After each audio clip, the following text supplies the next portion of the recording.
This is 99% Invisible. I'm Roman Mars. Since the mid-1970s, almost every jazz musician has owned a copy of the same book. It has a peach-colored cover, a chunky 70s-style logo, and black plastic binding. It is delightfully homemade looking, like it was printed by a bunch of teenagers at Kinko's. And inside is the sheet music for hundreds of common jazz tunes, also known as jazz standards, all meticulously notated by hand. It's called the Real Book. When I started playing jazz, I remember the first thing my guitar teacher said was, well, you gotta buy a real book. That's producer Mikkel McCavanagh. Everybody had one. It just felt like something you were expected to own if you were a serious musician. My high school jazz teacher, Mr. Leonard, had stacks of real books on his desk, and he told me that he actually got his first real book at the place where they were originally published, Berklee College of Music in Boston. He had just arrived for his freshman year. I heard people talking about the real book. It was just all around Berkeley. They were everywhere. You were told when you had an ensemble, bring a real book. We're going to do some tunes out of that. But pretty quickly, Mr. Leonard discovered that the real book wasn't like the other books he needed to get for his classes. You couldn't just buy a copy in the campus bookstore.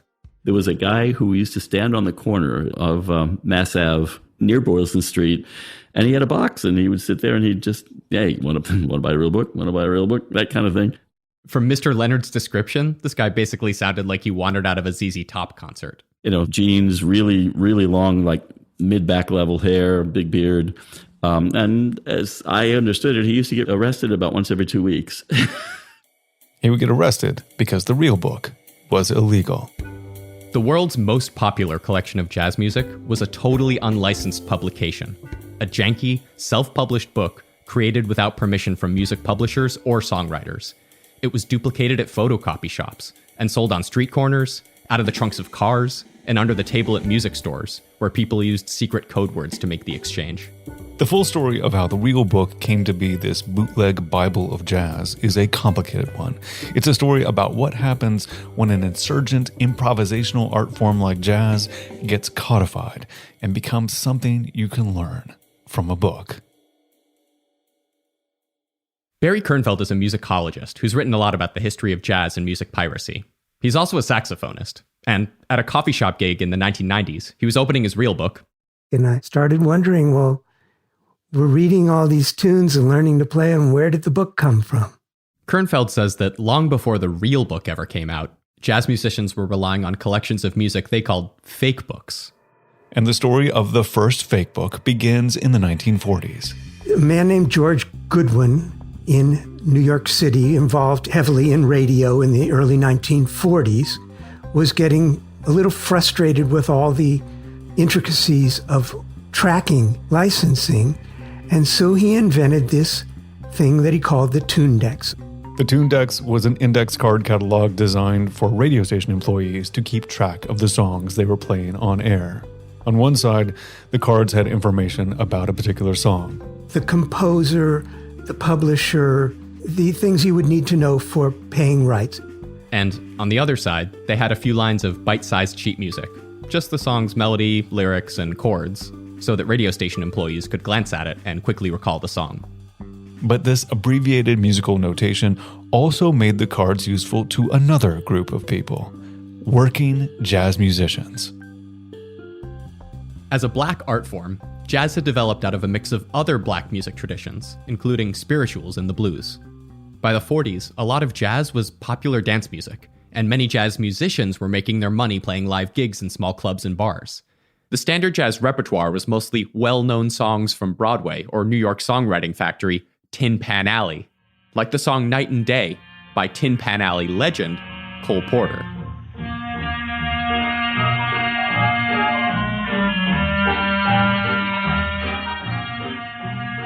Jazz musicians would riff and freestyle over these songs. That's always been a key part of jazz, the art of improvisation.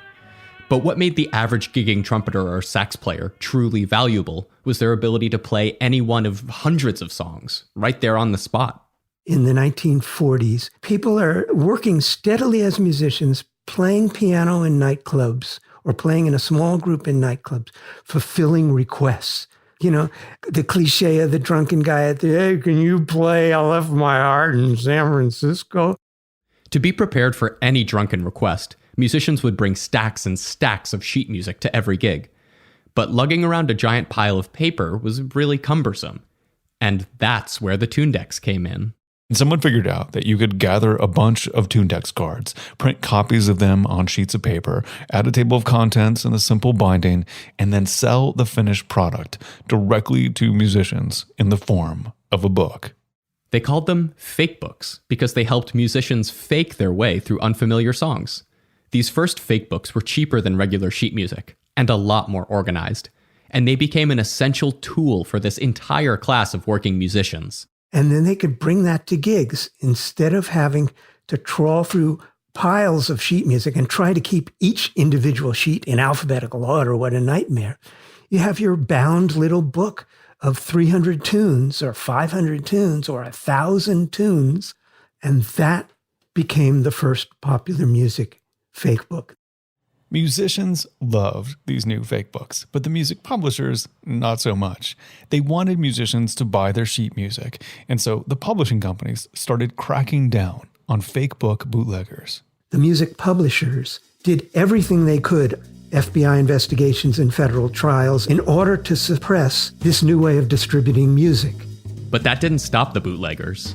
And by the 1950s, there were countless illegal fake books in existence, which were being used in nightclubs all across the country. But as helpful as fake books were, they had a lot of problems. They were notoriously illegible and confusingly laid out. It can't be stressed enough how deficient the old fake books were in this regard, how impossible to read and how stupidly misrepresented they were on the page. Steve Swallow is a jazz musician and an all-around good guy. A swell guy. I was thought of as a swell guy. I'm a bass player and I write tunes. That's the salient fact of my life. Starting off as a young jazz musician in the 1950s, Swallow played at clubs and dances and weddings and bar mitzvahs. And for a lot of these gigs, he relied on these poorly designed fake books. Working on jazz music seriously, one of the first things I did was to buy a fake book. And they were just vexing and badly written. The other big problem with these fake books at this point was that the music inside felt really out of date. The fake books hadn't changed since the mid-40s, but jazz had. Disillusioned by commercial jazz that appealed to mainstream white audiences, a new generation of black musicians took jazz improvisation to a new level, experimenting with more angular harmonies, technically demanding melodies, and blindingly fast tempos. Their new style was called bebop.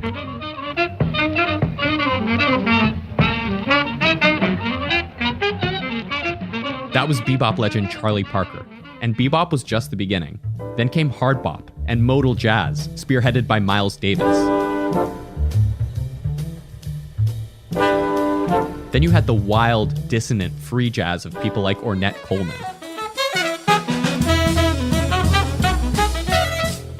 And the electrified jazz fusion of Herbie Hancock.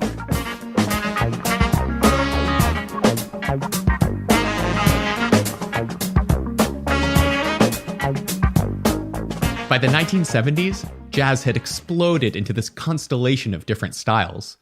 Meanwhile, the economics of jazz had shifted too. There were fewer clubs and smaller paychecks. University jazz programs also started popping up around this time, providing steady teaching gigs to established musicians, and increasingly, the ivory tower became a place for young musicians to learn. And if you're going to jazz school, you need jazz books. But the fake books at the time hadn't kept up with the music. They still contained the same old-fashioned collection of standards with the same old-fashioned collection of chord changes. So if a young jazz musician wanted to try and play like Charles Mingus or Sonny Rollins, they weren't going to learn from a book. That is, until two college kids invented the real book. I don't want to overemphasize my role in it, which was minor. But I knew the guys. In the mid-70s, Steve Swallow began teaching at Boston's Berklee College of Music, an elite private music school that boasted one of the first jazz performance programs in the country. Swallow had only been teaching at Berklee for a few months when two students approached him about a secret project. I keep referring to them as the two guys who wrote the book because way back when, they swore me to secrecy. They made me agree that I would not divulge their names. The two guys wanted to make a new fake book, one that actually catered to the needs of contemporary jazz musicians and reflected the current state of jazz. And they needed Steve's help. That's how they pitched it. They pitched it that they wanted to write a fake book that would actually be useful to an 18-year-old person who wanted to become a jazz musician. As a longtime user of some pretty horrible fake books, Steve was excited. He thought that a modern, well-made jazz fake book would be an essential improvement for his students. And indeed, that was part of my initial response to their pitch. I thought, Jesus, why didn't I think of this? But he was also torn. He knew the students couldn't possibly pay licensing fees for all the songs they wanted to include. So he had to decide whether helping them was the right thing to do. Because clearly their intention was to break the law. They would also be selling a book filled with other people's music. But in the end, Swallow decided that the need for a good jazz fake book was so great that it was worth it, and he agreed to help. Swallow and the students were going to make a fake book that would actually be useful to a young person trying to play jazz. A real fake book. A real book. From the very beginning, the students envisioned the real book as a cooler and more contemporary fake book than the stodgy, outdated ones they'd grown up with. They wanted it to include new songs from modern jazz musicians who were pushing the boundaries of the genre. They also wanted to include the old jazz standards from Broadway and Tin Pan Alley, but they wanted to update those classics with alternate chord changes that reflected the way that modern musicians like Miles Davis were actually playing them.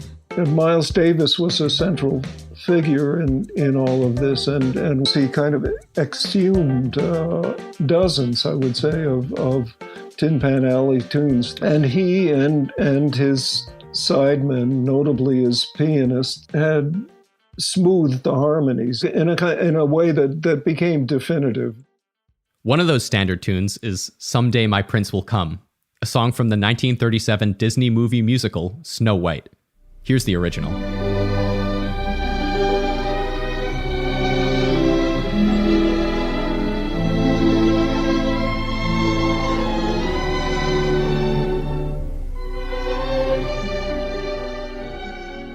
And here's the Miles Davis version from 1961, the version that the students decided to put in the real book. It's the same song, but listen to how different, how complex the chords sound when played by pianist Wynton Kelly.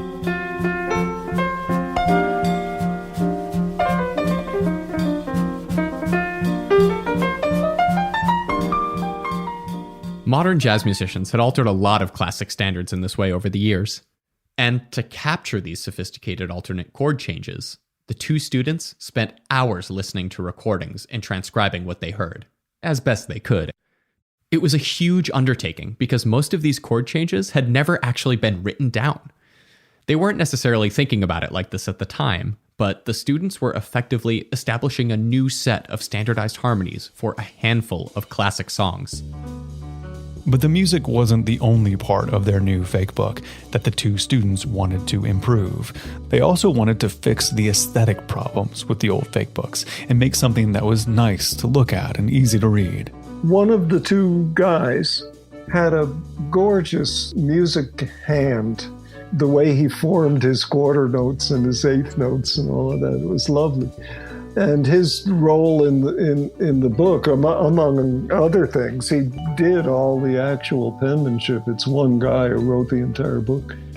He notated all of the music by hand in this very distinctive and expressive script. He also designed and silkscreened the logo on the front cover, just the words, "The Real Book," written in chunky, schoolhouse rock style block letters. And holding everything together was a plastic binding that let the book easily lie flat on a music stand. By the summer of 1975, the book was done, and the students took it to local photocopying shops where they cranked out hundreds of copies to sell directly to other students and a few local businesses near Berkeley. There was a corner store called the Bentley Smoker, which was not a music shop. It was just everybody smoked, and it was a cigarette store. And beneath the counter was a stack of real books. And almost overnight, everybody had to have one. Including my old jazz teacher, Mr. Leonard. He bought a copy of the real book from that guy with the long hair on Mass Ave. On Mass Ave, yep. I think it was $20, which was steep at that point. It was like, wow, okay, but that's what you needed. It was like buying a school book, In fact, I used it more than some of my textbooks for classrooms. Mainly, he used it with other students in late-night jam sessions in the practice rooms. Anybody could go in and play, and of course there were a lot of them because it was a big school. And if you walked in with your real book, you could participate and be a part of it. Mr. Leonard says the real book helped everyone get on the same page really quickly. And Steve Swallow noticed this too. Before the real book came out, he used to walk by the practice rooms and hear students mangling the chord changes to all of these jazz tunes. And all of a sudden the real book came along, and I was making this same walk and hearing the right changes to I Love You and the right changes to My Funny Valentine. So, whoa, this is remarkable. As the real book's notoriety grew, so did the demand. The two students hadn't printed enough copies to keep up, but it turns out they didn't need to. Not long after they published, a few hundred photocopied versions of this book, somebody else photocopied the book and started selling it, and copies of the copies were fanning out to New York City and LA and then beyond to Berlin and Shanghai and so on. The real book had taken on a life of its own, and the students, ironically, found themselves in the same position as the music publishers and songwriters that they'd originally cut out of the process, as they watched unlicensed copies of their work get duplicated and sold. And of course, they were in no position to yell about They kind of had to just shake their heads. After they released the first edition of the real book, the students put out 2 more editions to correct mistakes, and then their work was done. But the real book lived on, copied over and over again by new generations of bootleggers. Steve Swallow doesn't take the copyright issue lightly, but he thinks the real book was a net positive for the composers featured inside, and he would know, since he's one of them. When he agreed to help the students, Swallow actually donated a bunch of his own songs. He figured it would benefit him in the long run if more young people were exposed to his music. They might even record a cover someday, which would bring him royalties. And to be fair, the real book is actually how I learned who Steve Swallow was. I think to this day, my songs are played to the extent that they are, chiefly because they were available in the real book. It's been a blessing. And as the number of students in elite conservatory jazz programs continued to swell over the next few decades, the real book, with its modern repertoire, reharmonized standards, and beautiful handwriting, became the de facto textbook for this new legion of jazz students, the unofficial official handbook of jazz. Just like with old fake books, the success of the real book was a major problem for music publishers. Some companies released their own jazz songbooks, but they never managed to compete with the real book. It couldn't compete with the real book because it just didn't have all the right songs in it. This is Jeff Schradel. He's an executive at Hal Leonard, a print music publishing company. The real book was illegal, so they didn't care about licensing, and they just put all the best songs in, didn't pay anyone, which wasn't the right thing to do, but obviously from a competitive standpoint, they had the best book out of the gate. And the popularity of the real book meant that lots of people weren't getting paid for their work. That is, until Jeff Schradel decided to make a legal version. The real book. I said, hey, we publish jazz fake books and jazz lead sheets and jazz publications of all kinds. And, yet the real book is still the book. And, why don't we just publish the real book legally? In the mid-2000s, Jeff Schradel and the publisher Hal Leonard secured the rights to almost every song in the real book and published a completely legal version. You don't need to buy the real book out of the back of someone's car anymore. It's available at your local music shop. And to me, the striking thing about this new version is the way that it looks. We didn't want to make the Hal Leonard corporate real book. We wanted to maintain that sort of homespun, underground look. We wanted the same card stock. We wanted the same logo. We wanted the same binding. And they even wanted the same handwriting. Hal Leonard actually hired a copyist to mimic the old real book's iconic script and turn it into a digital font, which means a digital copy of a physical copy of one anonymous Berkeley student's handwriting from the mid-70s will continue to live on for as long as new editions of the book are published.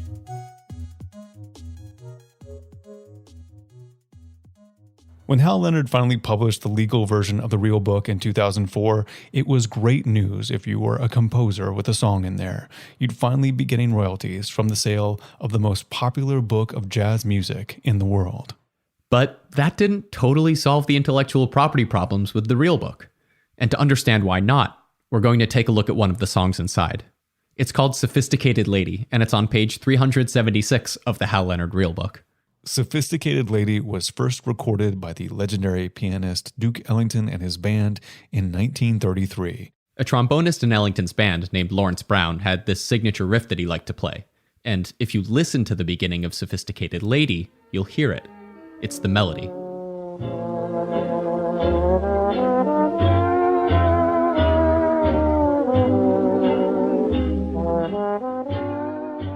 Here's Lawrence Brown talking with journalist Patricia Willard. Who wrote Sophisticated Lady? Everybody jumps in and helps out, but mainly I had a theme that I played all the time, which is the first 8 bars. That was the basic tune of Sophisticated Lady. But according to Brown, Ellington paid him $15 for his contribution to the song. And I got the terrific check for $15 for playing, for writing Sophisticated Lady. Now, have you ever gotten co-composer credit? No, that check canceled you out. That means that Brown wasn't legally entitled to a songwriter credit or royalties, even though he contributed one of the song's most recognizable elements. It was quite a bargain, wasn't it? Well, that's music. But Brown thought that Sophisticated Lady wouldn't even exist without his signature melody, and that Ellington took credit for writing a song that he merely arranged. I told him, I don't consider you a composer. You are a compiler.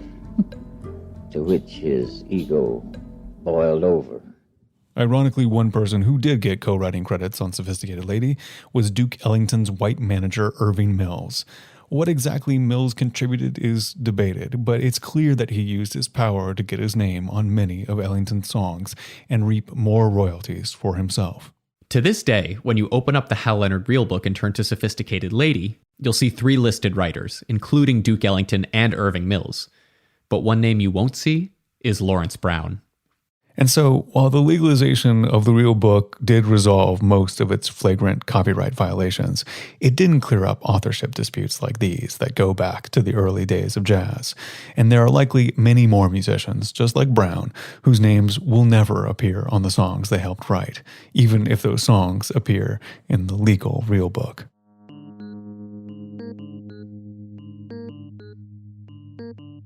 Even if we put intellectual property questions aside for a second, the real book still has plenty of critics. The real book, the guys, when they did it, they transcribed things and they chose standard chords that some people were using, but not everyone was using those same chords.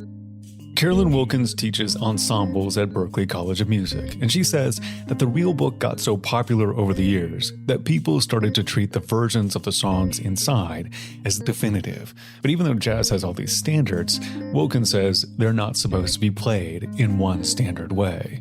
People, especially back in the day, considered putting their original stamp on something to be far more important than playing it, quote unquote, correctly. So they might change a chord here. They might change a note. They might decide they like the key of D flat better than the key of B flat. This type of improvisation is much less common in classical music from the last 2 centuries, where authenticity is more about how well you can reproduce what's on the page as precisely as possible. When people play Mozart's Piano Sonata No. 16 in C major, they don't say, you know what? I'm going to try it in A major this time. And so when musicians play a version of Bye Bye Blackbird that sounds exactly as it appears in the real book, they're acting more like classical musicians than jazz musicians. And once things kind of became standardized into the real book, then you have this thing of people who just always play the same thing, the same way, same key, same set of chord changes. Nicholas Payton is a musician and record label owner, and he compares the real book to a study guide or a cheat sheet, basically a way to distill this complicated art form into a manageable packet of digestible information. But see, here becomes a problem when you're talking about codifying and teaching Black music is you can't teach free rhythmic thought. You can't put that in a book and expect students to grasp it. To Payton, the music isn't just information to be learned from a book. It's a way of thinking and a form of expression.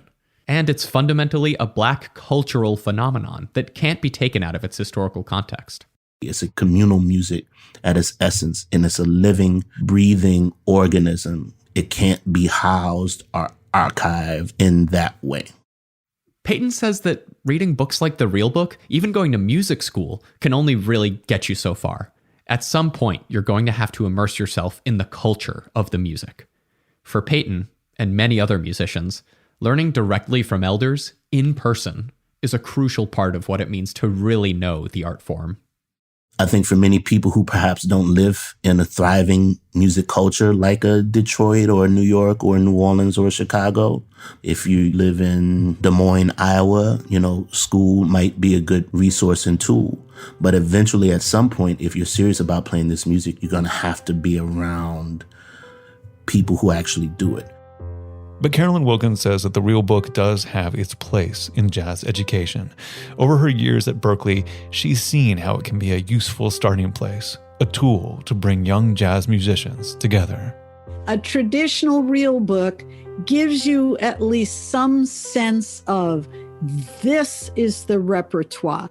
These are the tunes. If you want to walk into a jam session anywhere in the world and unpack your instrument and say, can I sit in? These are the tunes that you're going to need. And if you say, all right, we're going to play Beautiful Love, boom, now everyone has a real book, there's Beautiful Love, D minor, we're ready. But she also says if you only play songs as they're notated in the real book, and that's as far as you take it, you're not really playing the music the way it's supposed to be played. To do that, you have to go further. Then you go out and listen to 20 different people play it and find different ways, and then ultimately you must find your own way.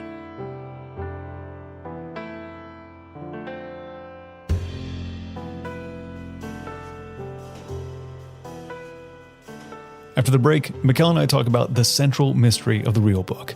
Who were the two Berklee students who compiled the first version and sold it around Boston? We go down that rabbit hole after this.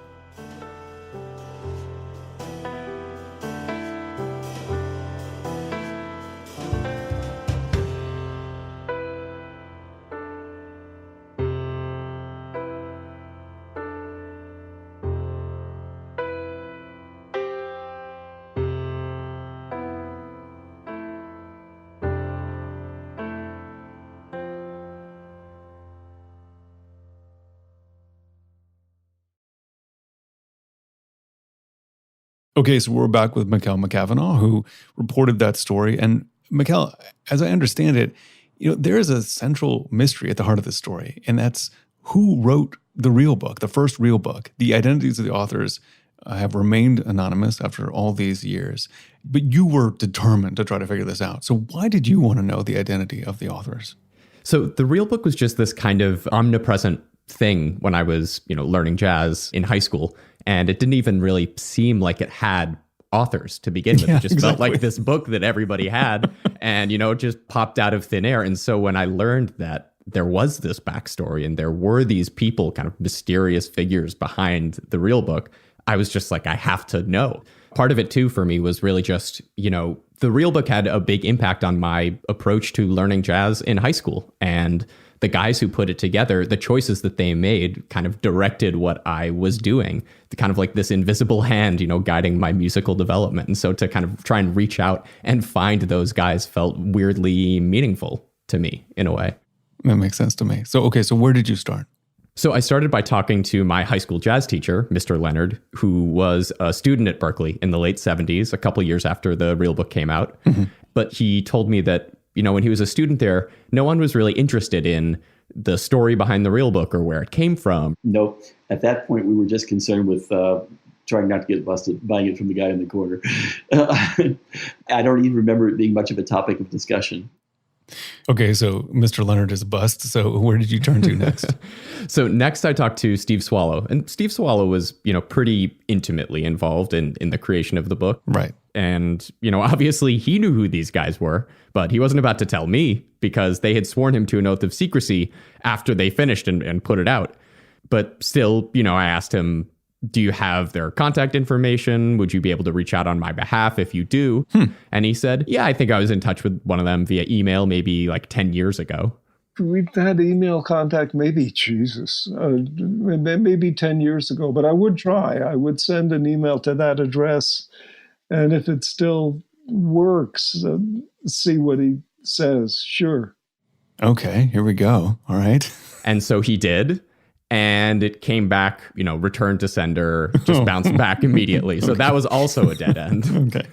Okay. Yeah, at this point, I'm feeling a little bit frustrated, a little bit stuck, not really sure what to do next. And then, I just start reading everything I can online that anyone has written about the real book. Mm-hmm.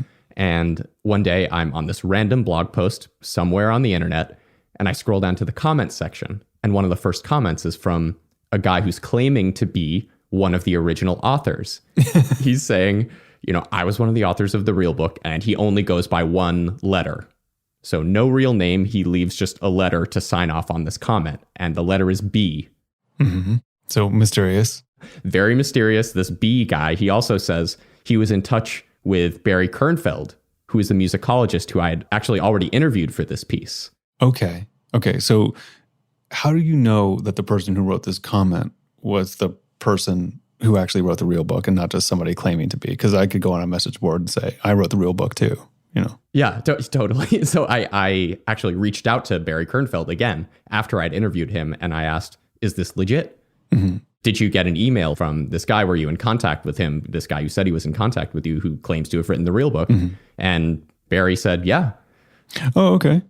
He said, actually, about 10 years ago, he got an email from this guy, and that they were in contact, and he said he actually still had that email. And so I had to ask him, obviously, can you get back in touch?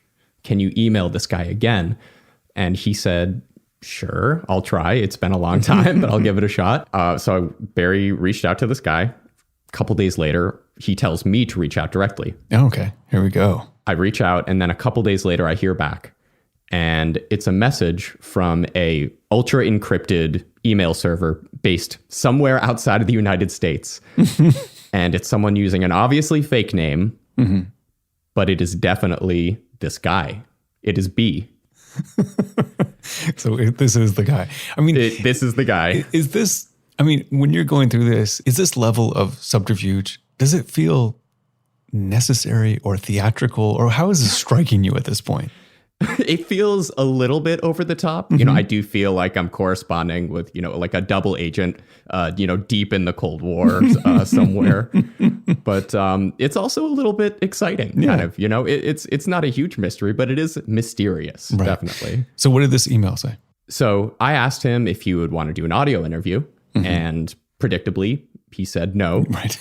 Then I asked him, do you want to answer a couple questions over email? Mm-hmm. And he said, sure. And so I sent him an email with a list of questions and waited a couple days, heard nothing back, mm-hmm. sent a follow-up email, mm-hmm. waited a couple more days, heard nothing back, sent another follow-up email. And then this continued 4 or 5 times. And at this point, I just kind of resigned myself to the fact that I was not going to hear back from him. Yeah. That's too bad. And, I just started pursuing different avenues to try and find this guy or one of the guys. I asked my high school jazz teacher again, do you know people from Berkeley? Do you know some names? Can you put me in touch with them? And, he got in touch with a teacher of his who passed on some names to me, and I started emailing people, mm-hmm. not getting, any more responses. I felt like I was kind of circling the drain at this point. And were you pretty resolved at this point that you were never going to hear from this person or find them before we put the story out? Yeah, I was like, we're never going to hear back. I was so close, and we lost the thread. It's not coming back. So where are we now? Well, 4 days before this episode was set to air, I opened my email. It's about 10 p.m. I'm ready to go to sleep. And it's an email from B. Yes. With answers to all of our questions. Oh, nice. So what did they have to say for themselves? Like, what kind of questions did you ask?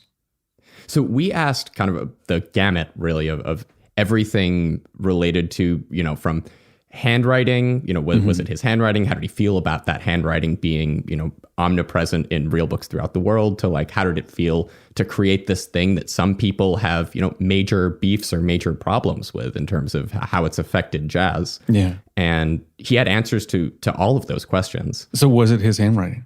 It was. He says, yes, the handwriting is mine, although it looks amateurish to me now, but it's quite a hoot to see it everywhere. Someone created a real book font based on my hand. It's close, but no cigar. Wow. Throwing a little bit of shade at Hal Leonard there. Did they have a sense of the phenomenon that it was going to become when they were making it? Definitely not. So on that note, he says, we had no idea in our wildest dreams that it would become the phenomenon that it is. Countless times we've personally seen the real book used in bars, clubs, schools, and wedding receptions. It's everywhere. In 2018, I visited a friend of a cousin who had a home recording studio, and there were 6 real books scattered around the room. And if he's keeping up this level of secrecy, you can't just point to him and say, hey, I did that. Yeah, that must be a really tough temptation. If I see my book that the Kurt and I did for 99% Invisible out in the world, you bet I'm going to say, well, hey, I'm that guy. So totally. He's had to do that for like 40 years and never see anything about it.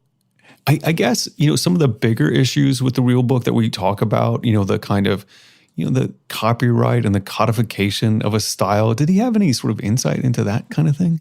Yeah, it's really interesting what he said about that. So, and now I'm quoting directly from what he wrote to me. Okay. The real book truly changed the world in many good ways, but also not so good. The intent was to create a tool for learning tunes, but not something to be used on the bandstand. Its proliferation into clubs created a negative effect, seemingly dictating what and how to play. Wow. Well, he's really hitting the nail on the head. And actually, even more on that, he says, never was there any intent to codify anything.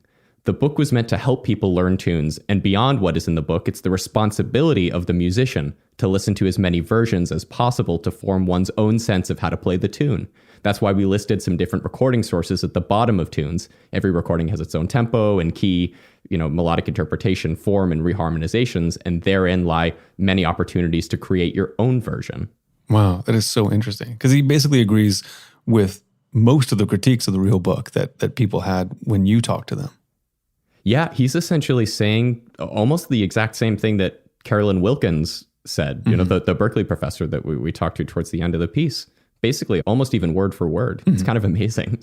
And what's also striking is that he basically says the same thing that Nicholas Payton, who's the musician that we talked to, also said about the real book. If you remember, Nicholas Payton was saying that you can't really learn jazz from a book. At all, yeah. And B, in his answers, says, I think books are fine for theory and learning tunes, but no amount of book reading will substitute for the actual act of playing music. Feel, timing, groove, and improvisation need to be learned by doing. It's kind of amazing that he is saying basically the exact same thing that we heard from Nicholas Payton here. Yeah, that's really remarkable. What about this need for anonymity? Is this something that, obviously at this point, if people knew about it, he's not going to be prosecuted for anything really realistically at this point. So what is that all about? Yeah, it kind of seems like he likes the mystery and he likes keeping up the mystery. I'm going to quote again from what he wrote. The internet is full of articles and YouTube videos about the real book, and chat rooms all over the web are rife with discussions about its origins with zillions of different opinions. That's what's fun about it. Keep the mystery alive. Why mess with an urban legend? I like this guy. I couldn't agree more. Let's not mess with it and let him have his anonymity. I don't think we'll mess with it. Sounds good. Well, thank you, Mikkel. This was so much fun. Thanks, Roman. Thanks so much. 99% Invisible was produced this week by Mikkel McCavanagh in April 2021. Edited by Emmett Fitzgerald, music by Swan Real, mixed by Amita Ganatra. Special thanks this week to author and professor Gerald Horne, who we also interviewed for this story. You can check out Nicholas Payton's music at nicholaspayton.com and follow him on Instagram at Nicholas Payton. If you want to read more history of fake books, check out Barry Kernfeld's books, Pop Song Piracy and The Story of Fake Books. Kathy Tu is our executive producer. Kurt Kolstad is the digital director. Delaney Hall is our senior editor. The rest of the team includes Sarah Bake, Chris Berube, Jason DeLeon, Gabriella Gladney, Martine Gonzalez, Christopher Johnson, Vivian Leigh, Lashma Dawn, Jacob Maldonado Medina, Nina Patak, Kelly Prime, Joe Rosenberg, and me, Roman Mars. The 99% Invisible logo was created by Stefan Lawrence. We are part of the Stitcher and SiriusXM podcast family, now headquartered 6 blocks north in the Pandora building in beautiful Uptown, Oakland, California, home to the Oakland Roots Soccer Club, of which I'm a proud community owner. Other teams may come and go, but the Roots are Oakland first, always. You can find us on all the usual social media sites, as well as our newly launched Discord, which has over 2,000 members at this point. We're talking about the Power Broker on there. We're nerding out about architecture. There's even a music channel, so you can post your favorite jazz tunes and also talk about this episode, which is an all-time favorite of mine. But please do not try to start an amateur internet detective hunt looking for the real book authors, because that is a mystery that should stay a mystery. There's a link to that Discord, as well as every past episode of 99PI on our website. It's 99pi.org.